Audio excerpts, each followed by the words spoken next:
Gurudatt, SD. Burman और मोहम्मद रफ़ी, इन तीनों को रिकॉर्डिंग स्टूडियो में देखकर आप शायद फिल्म का अंदाज़ा लगा लें।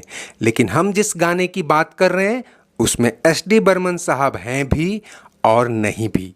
और उस दिन तो बिल्कुल ही नदारद थे जिस दिन गुरुदत्त ने अपने घर पर इसकी रिहर्सल के लिए पूरी टीम को बुलाया था।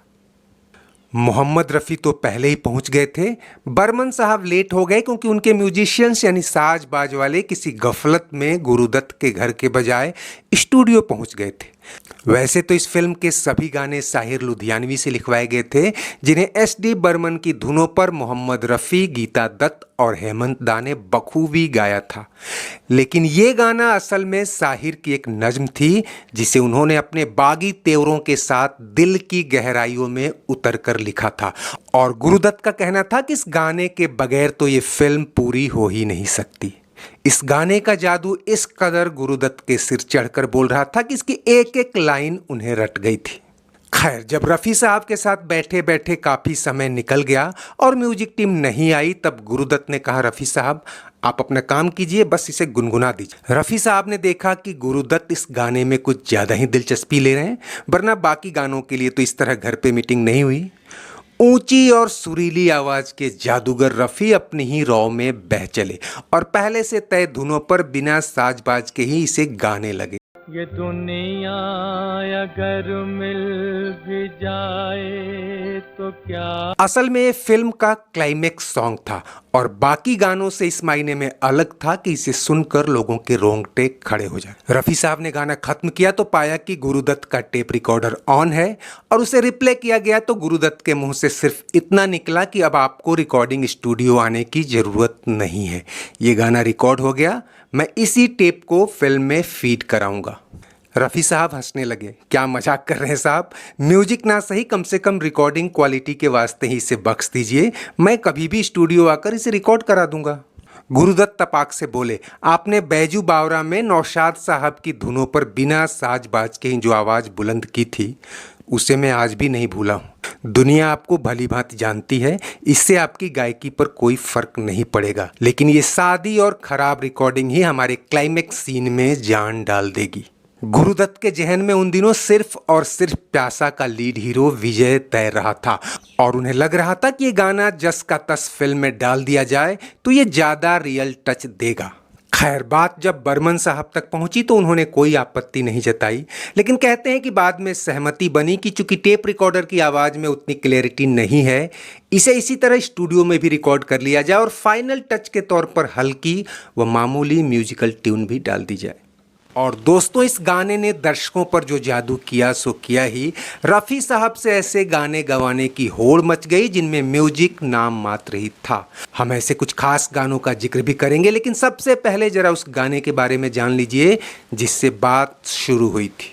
प्यासा के इस गाने में माहौल कुछ ऐसा है कि फिल्म का हीरो यानी शायर विजय अचानक उस महफिल में पहुंच जाता है जहां उसकी मौत की बरसी मनाई जा रही है। पूरा सभागार खचाखच भरा है, भाषणबाजियां हो रही हैं, इस बात से बेखबर कि जिस शायर की बरसी मनाई जा रही है या यूँ कहें कि जिसके नाम पर दौलत कमाई जा रही है वो भी वहाँ मौजूद है। और जैसे ही ये बोल फटते हैं, ये महलों, ये तख्तों, ये ताजों की दुनिया,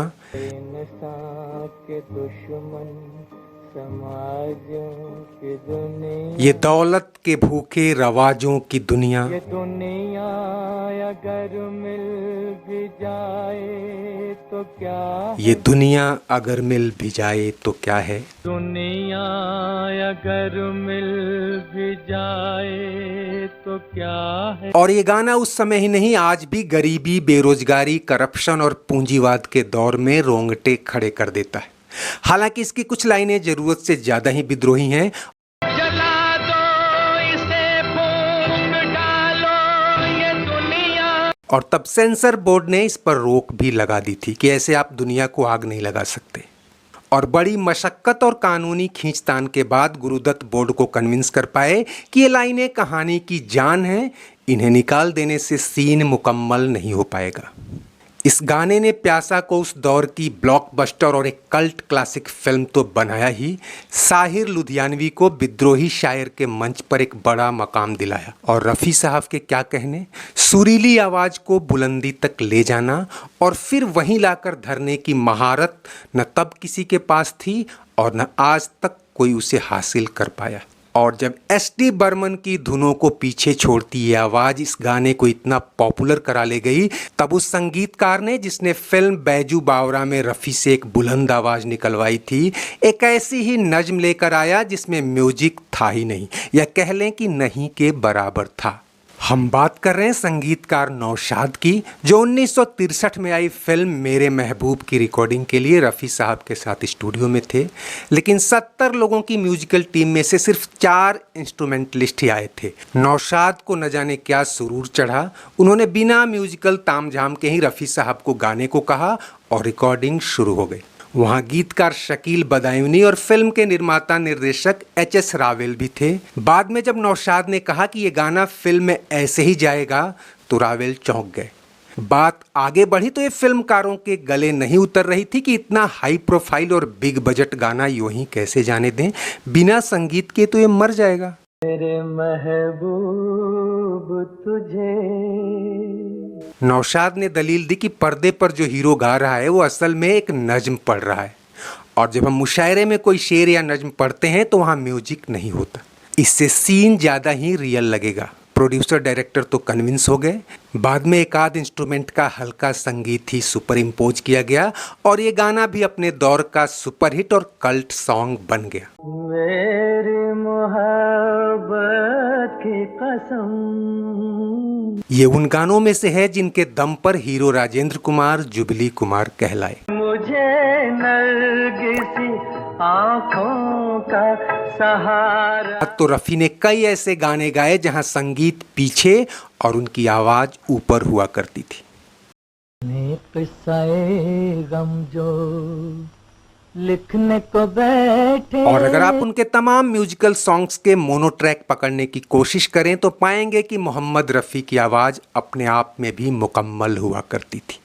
तो देखे कलम की रवानी में आंसू, गुलाबी आंखें जो तेरी देखी, शराब रेशमी जुल्फे, ये शरबती आंखें, तेरे नाम का दीवाना, लिखे जो खत तुझे वो तेरी, तुम मुझसे बात करती हो, छलकाए जा।